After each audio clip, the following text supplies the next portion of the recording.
Good morning प्यारे बच्चों, आपका स्वागत है NRPS स्कूल के ऑनलाइन क्लासों में। अभी तक हमने क्या पढ़ा? प्रश्नावली 2 के कितने सवाल कर चुके हैं हम? 10। 10वां मैंने आपको घर से दिया था। 10वें के सवाल कौन से थे? भारतीय अंक के, ठीक है ना। भारतीय अंक की गिनती मैंने आपको सिखा दी है, उसमें जोड़ और घटाव ही थे। अब देखिए 11वां सवाल। 11वां सवाल भी क्या है? आपके भारतीय अंक लिखे हुए हैं और हिंदी में सवाल दे रखा है। अब देखिए, सबसे पहले इसमें देखिए कि अपन को पता होना चाहिए कि ये जो अंक दिया हुआ है वो कितना लिखा हुआ है और ये अंक जो दिया हुआ है वो कितना लिखा हुआ है। फिर इसमें देखिए क्या दे रखा है? कुल दे रखा है। क्या दे रखा है? कुल दे रखा है। और कुल यानी क्या होता है? जोड़ होता है। कुल यानी क्या होता है? हमारे जोड़ होता है। जहाँ योगफल, कुल या टोटल पूछे वहाँ पर क्या आएगा? जोड़ ही आएगा। श्याम बाजार से एक अलमारी, ठीक है। अब इसको एक एक अंक को देखते हैं। 0, ठीक है। इसको अंकों में लिख लो एक बार। 0, ये कितना बताया मैंने? 8, ये कितना बताया मैंने? 5, ये 6। अब देखिए ये कितना लिखा है मैंने?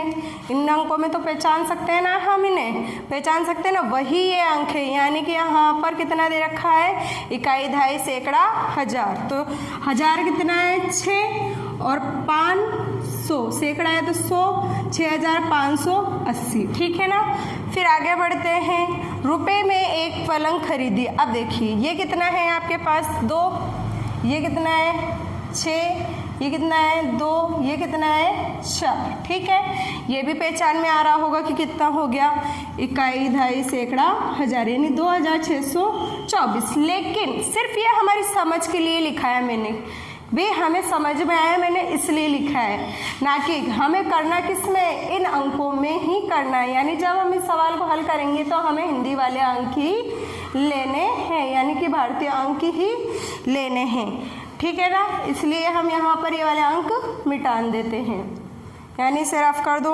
अब देखिए सबसे पहले हम जो हिंदी में हल लिखेंगे वो उसमें कौन सी लाइन लिखेंगे, यानी हम हिंदी वाले सवालों में क्या करते हैं? इसकी हिंदी भी लिखते हैं, यानी हमें क्या करना है? उसकी हिंदी भी लिखनी है। अगर हम हिंदी नहीं लिखते, सिर्फ सवाल डायरेक्ट करते हैं तो हमारे नंबर कट जाते हैं। यानी हमें क्या करना है? श्याम बाजार से अलमारी खरीदता है, कितने रुपए की? अभी पढ़े ना, कितने रुपए की खरीदता है अलमारी? 6580 की। श्याम बाजार से एक अलमारी खरीदता है। 6580 रुपये, ठीक है।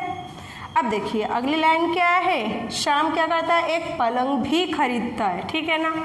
श्याम बाजार से एक पलंग खरीदता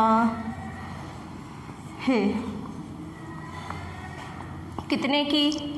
अभी बताया था ना मैंने अंक, अभी बताया था ना, 2624। 2 और 4 24, ठीक है। अब पूछ रहा है आगे, तो बताओ कुल कितने रुपए खर्च करें? मतलब इसने कितनी वस्तुएं खरीदी? 2, यानी कि 2 खरीदी ना, अलमारी और पलंग, अलग अलग 2 वस्तुएं हो गई है, यानी कि 2 वस्तु खरीदी। तो वो पूछ रहे हैं कि इन दोनों में जो उसने खर्च करा वो कितना करा, वो यही पूछ रहे हैं। यानी कि दोनों चीज़ों में जो इसने लागत लगाई वो कितनी लगाई, यानी कि इसका टोटल कितना खर्च हुआ। श्याम दोनों वस्तु में रुपए श्याम ने लिखे यहाँ पर, दोनों वस्तुओं में रुपए खर्च किए। अब देखिए जब मैंने आपको क्या बताया, 2 वस्तु खरीद रहा है, कुल दे रहा है, तो कुल का मतलब क्या होता है? यहाँ पर जोड़। ठीक है, हम क्या करेंगे, जोड़ेंगे।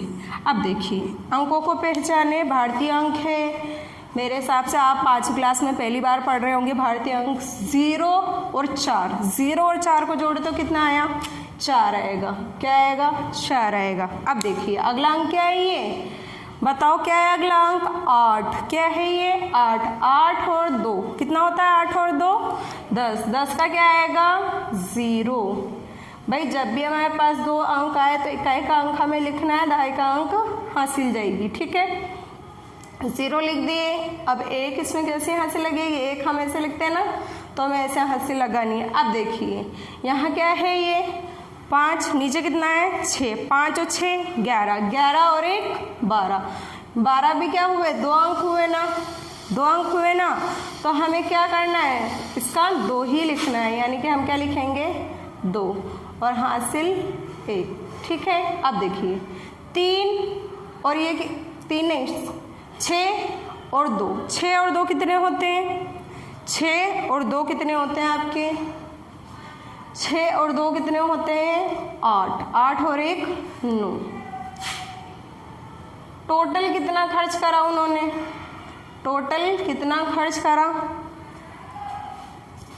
टोटल कितना खर्च हुआ बताइए, 9000। ये क्या है आपके 9 है ना, इकाई दहाई सैकड़ा हजार, 9000। ठीक है, 200 और ये क्या है 4, 9204। क्या है ये, क्या है इसकी इकाई, क्या लिखेंगे हम, रुपए। क्या लिखेंगे, रुपए। ठीक है ना, आप लोगों को ये सवाल समझ में आया होगा। वापस देखें एक बार। श्याम बाजार से एक अलमारी खरीदता है 6580 की, श्याम बाजार से एक पलंग खरीदता है 2624 रुपये की। अब वो पूछता है इन दोनों में जो उसकी लागत लगी, यानी कितने रुपए खर्च हुए, वो निकालना है हमें। यानी कि जो उन्होंने दोनों वस्तु, श्याम ने दोनों वस्तुओं में रुपए खर्च किए, कितने करें, 9204 रुपये। मेरे हिसाब से आप सभी को ये सवाल समझ आया होगा। अब देखिए अगला सवाल, रमा ने एक मेज कितने, देखिए इकाई दहाई सैकड़ा हजार, तो ये क्या है 3, क्या है 3, 3000। ये क्या है 400, 3400। ये क्या है 5 और 0 यानी कि 50, 3450 रुपये में खरीदी। और राधा ने एक मेज, अब अगला अंक देखें, राधा ने एक मेज, पहले रमा ने खरीदी थी एक मेज, ठीक है ना, अब राधा ने खरीदी एक मेज। ये क्या है 2, ठीक है ना, इकाई दहाई सैकड़ा हजार यानी 2000। ये कितना है 900, 2900। ये क्या है 6, क्या है 6 और ये क्या है 0, 6 और 0 को क्या बोलते हैं 60, 2960 रुपये में खरीदी। तो बताओ दोनों की मेजों के मूल्य में कितना अंतर है। यानी कि 2 इंसान हैं, राधा और कौन, रमा, ठीक है ना, दोनों ने एक ही चीज़ खरीदी, यानी दोनों ने मेज खरीदी, ठीक है ना। अब दोनों ने क्या करा, अलग अलग मूल्य के हिसाब से खरीदा, ठीक है ना। राधा का रमा ने कितने में खरीदा 3450 रुपये में, और रमा ने कितने में खरीदा 2960 रुपये में। यानी इन दोनों में जो अंतर है वो लिखना है हमें। क्या लिखना है, अंतर लिखना है। और अंतर यानी क्या बताया था मैंने आपको, घटाव बताया था। जहाँ घटाव, जहाँ शेष, अंतर ये पूछा जाए या में से, तो यहाँ पर क्या आएगा, घटाव आएगा। यानी अंतर यानी क्या होता है, घटाव। अब देखिए रमा ने एक मेज खरीदी, जो मूल्य चुकाया वो मूल्य लिखना है हमें 3450, ठीक है। अब देखिए राधा है अगली, यानी कि राधा ने एक मेज खरीदी। अब राधा ने कितने में खरीदी थी एक मेज, राधा का बताया मूल्य 2960 रुपये, इसी में खरीदी ना। अब देखिए आगे क्या बोल रहा है, दोनों की मेजों के मूल्य में अंतर बताइए, यानी कि दोनों की मेजों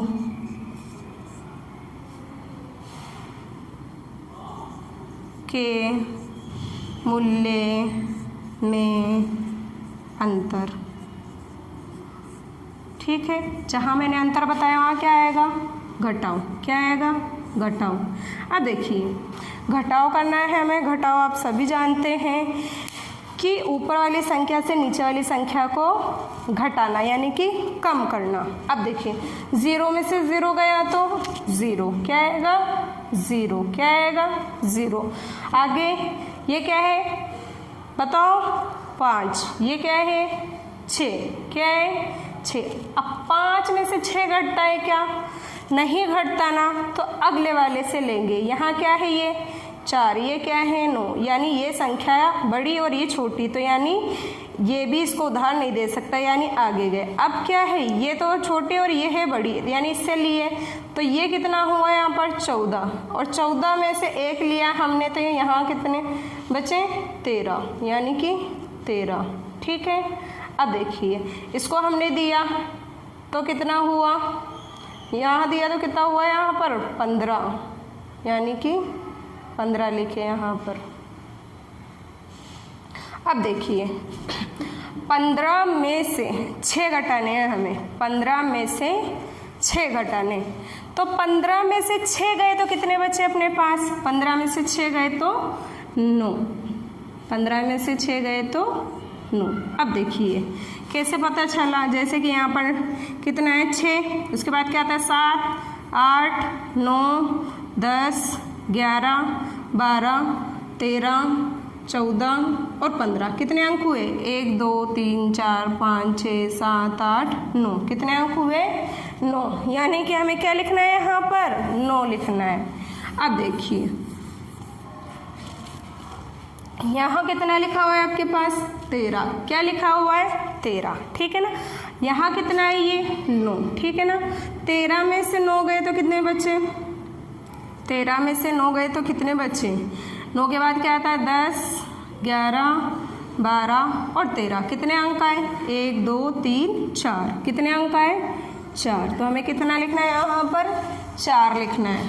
अब देखिए यहाँ कितना है 2, यहाँ कितना है 0। जब 2 में से 2 जाएगा तो कुछ नहीं बचेगा, और जहाँ कुछ नहीं बचता है वहाँ क्या लिखते हैं हम, 0। क्या लिखते हैं, 0। यहाँ क्या लिखना है अब, रुपए। अब देखिए रमा ने एक मेज कितने की खरीदी थी, 3450 की। ठीक है, राधा ने एक मेज खरीदी थी 2960 की। अब देखो इन दोनों में जो अंतर आया वो कितना अंतर आया, यानी कि किसने मूल्य ज़्यादा दिया था, रमा ने मूल्य ज़्यादा दिया था, है ना, रमा ने मूल्य ज़्यादा दिया था। अब देखिए इसमें अंतर जो आया वो कितने अंक आया, इकाई, दहाई, सैकड़ा, है ना। ये कितना है 4, ये कितना है 9, ये कितना है 0, 490। ठीक है, मेरे हिसाब से आपको ये दोनों सवाल अच्छे से समझ में आए होंगे। अगला सवाल देखें।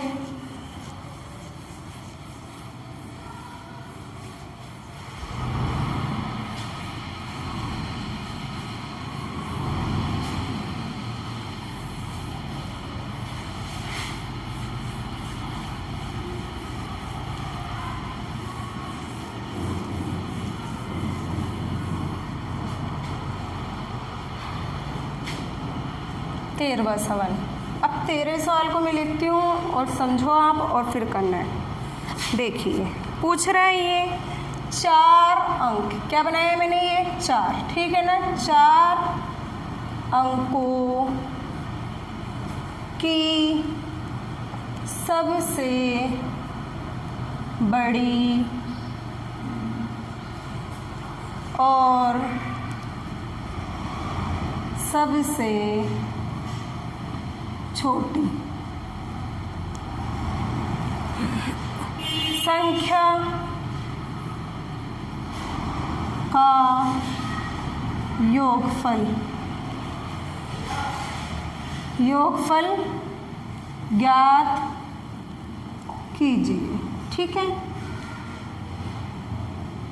अब देखिए आपके पास मैंने आपको पहले भी बताया है कि सबसे छोटा अंक क्या होता है? 0। सबसे छोटा अंक क्या होता है? 0। सबसे छोटा अंक क्या है? 0। और सबसे बड़ा अंक क्या है? सबसे बड़ा अंक क्या है?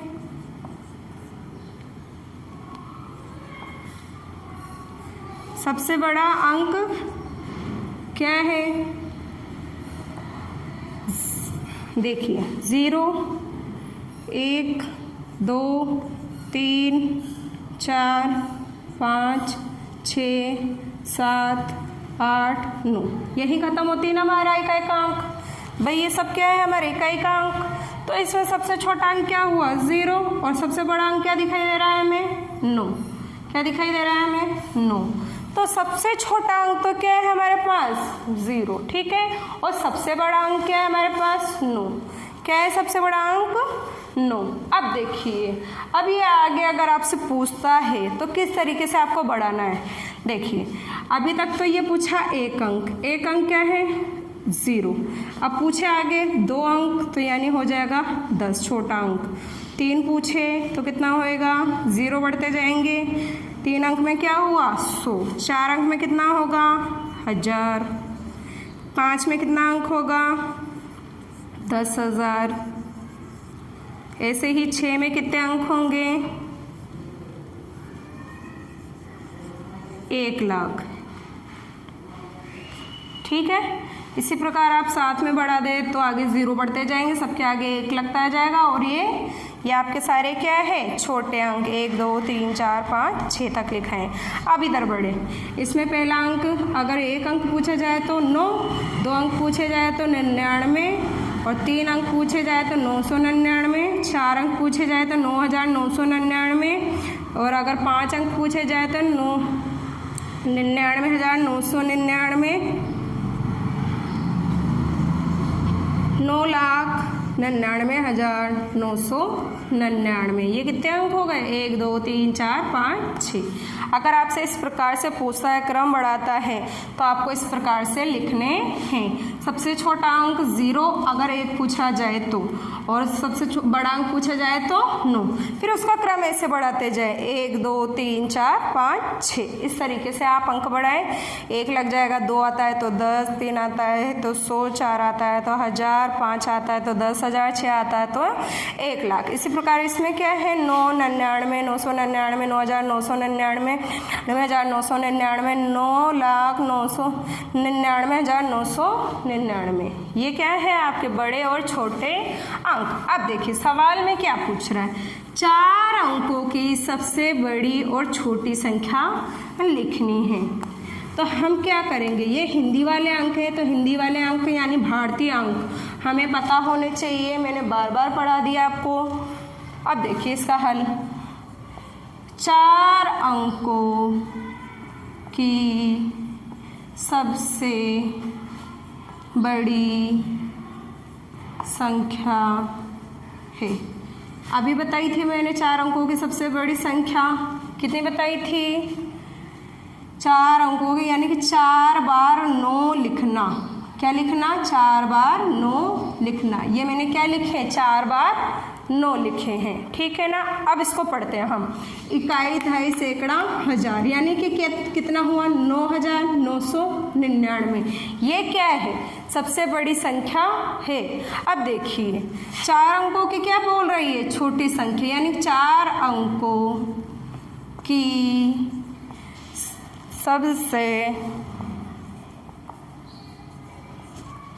छोटी संख्या है। ठीक है। अब देखिए मैंने क्या बताया था आपको? दोनों में 4-4 अंक पूछ रहा है। पहले बड़ी पूछा तो हमने 9,999 लिख दिया। अब छोटी पूछ रहे हैं तो छोटी में मैंने क्या बताया था? 4 अंकों में 1000 बताया था, तो 1000 लिखेंगे हम यहाँ पर। भारतीय अंक में 0 क्या होता है, छोटा लगता है, तो छोटा लगा है। अब देखिए अगला आगे क्या पूछ रहा है, इन दोनों संख्याओं का योगफल। अब जहाँ मैंने आपको योगफल बताया था ना, योगफल जहाँ भी योगफल देता है, जैसे यहाँ योगफल दिया तो इसका मतलब क्या हुआ, इसका मतलब हुआ जोड़। इसका मतलब क्या हुआ, जोड़। हमें क्या करना है, यहाँ पर जोड़ करना है। अब देखिए दोनों संख्याओं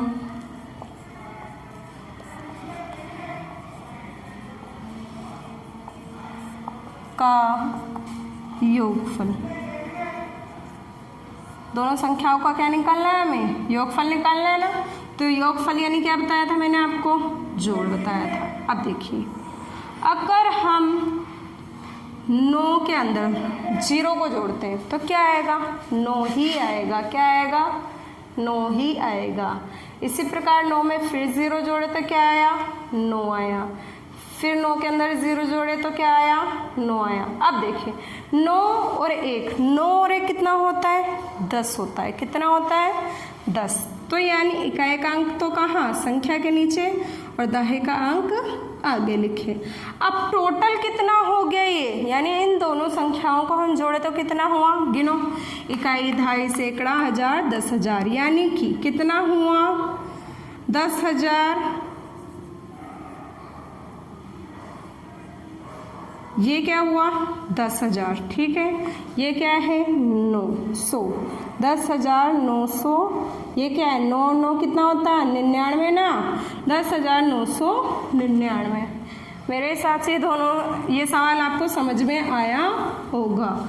4 अंकों की बड़ी संख्या, मान लीजिए आपको 3 की देता है, 5 की देता है, 6 की देता है, तो हमें इसी प्रकार यहाँ पर बढ़ा देना है। अगला सवाल देखिए, एक परीक्षा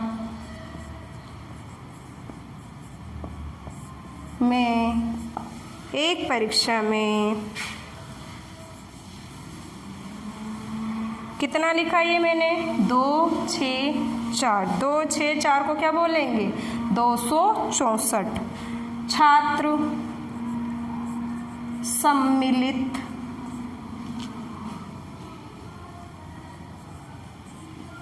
सम्मिलित हुए।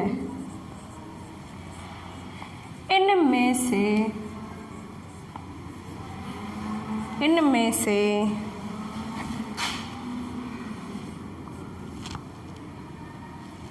क्या लिखा है मैंने, 1 9 और 4। 1 9 4 कितना होता है, 194।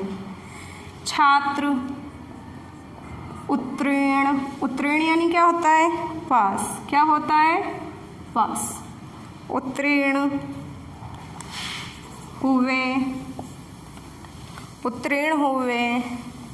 कितने छात्र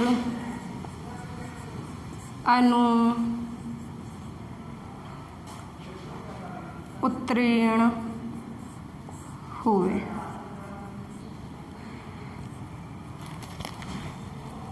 देखिए आपके पास एक सवाल है, एक परीक्षा में कितना बताया था ये मैंने आपको, 264। 2 6 4, 264 छात्र सम्मिलित हुए, ठीक है ना, एक परीक्षा के अंदर। अब इसके अंदर से, इनमें से यानी कि इसमें से कितना है ये, 1 9 और 4, 194 छात्र उत्तीर्ण हुए यानी कि पास हुए। उनमें से इतने छात्र क्या हुए, पास हुए। अब देखिए अनुत्तीर्ण का मतलब क्या होता है, फेल होता है। क्या होता है, फेल, ठीक है ना। तो कितने छात्र अनुत्तीर्ण हुए, तो हमें क्या ज्ञात करना है, अनुत्तीर्ण छात्र, ठीक है ना। मैंने क्या बताया था, जहाँ पर 2 अंकों का योग मिले, ठीक है ना, क्या मिले, योग, और उसमें से एक दे और दूसरी पूछे, तो क्या करते हैं हम वहाँ पर घटाव करते हैं। क्या करते हैं, घटाव करते हैं। अब देखें, एक परीक्षा में छात्र सम्मिलित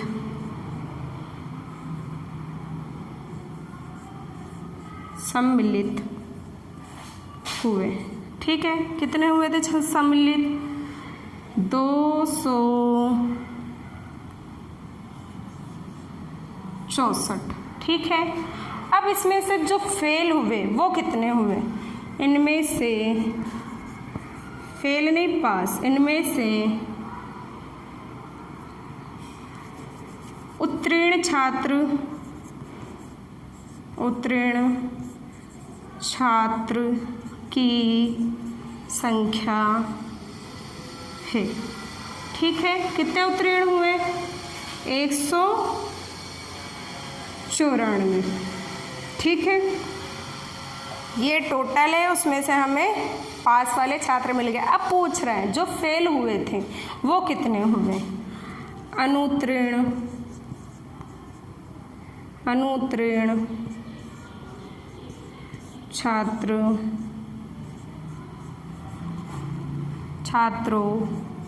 की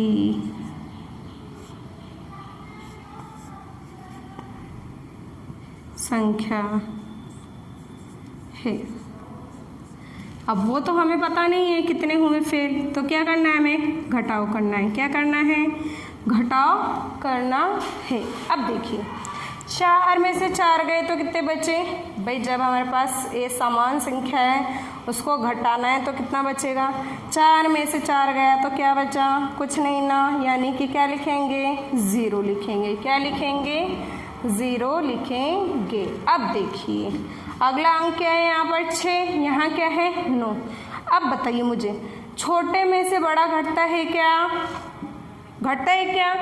नहीं ना, तो यहाँ पर क्या है? 6 और यहाँ कितना है? 9। नहीं घट रहा है ना, तो हम क्या करेंगे? इससे उधार लेंगे। इससे उधार लिए तो ये क्या हुआ यहाँ पर? 1, तो ये कितना हो गया? अब 16। अब 16 में से 9 को घटाएं आप।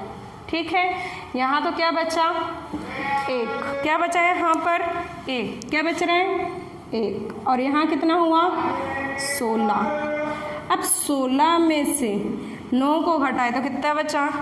9 के बाद क्या आता है? 10, 10 के बाद 11, 11 के बाद 12, 12 के बाद 13, 13 के बाद 14, 14 के बाद 15 और 15 के बाद 16। कितने अंक आए? 1 2 3 4 5 6 7। कितने अंक आए? 7। तो हम क्या करेंगे? 7 लिखेंगे। अब देखिए, 1 में से 1 यानी 1 में से 1 को घटाएंगे तो क्या बचेगा? कुछ नहीं ना, कुछ नहीं बचेगा ना, तो क्या आएगा? यहाँ पर 0 आएगा। तो कितना हुआ ये क्या है? अरे बोलो, क्या है ये? 7। ये क्या है? 0। और 7 और 0 को हम क्या पढ़ते हैं? 7 और 0 को हम क्या पढ़ते हैं? 70। तो कितने विद्यार्थी फेल हुए?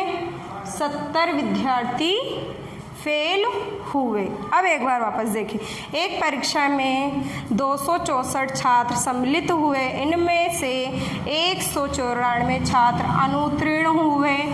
तो ये पूछ रहा है उत्तीर्ण हुए, तो अनुत्तीर्णों की संख्या पूछ रहा है। अब अनुत्तीर्ण कितने हुए तो हमें क्या करना है? घटाव करना है। और अनुत्तीर्ण संख्या कितनी है अपने पास?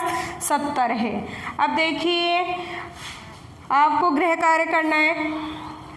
गृह कार्य के अंदर आपको प्रश्नावली 2 के, यानी कि प्रश्नावली 2 हमारी जो चल रही है, प्रश्नावली 2 के कितने तक हो गए? 14 तक ना, तो 15वां और 16वां सवाल करना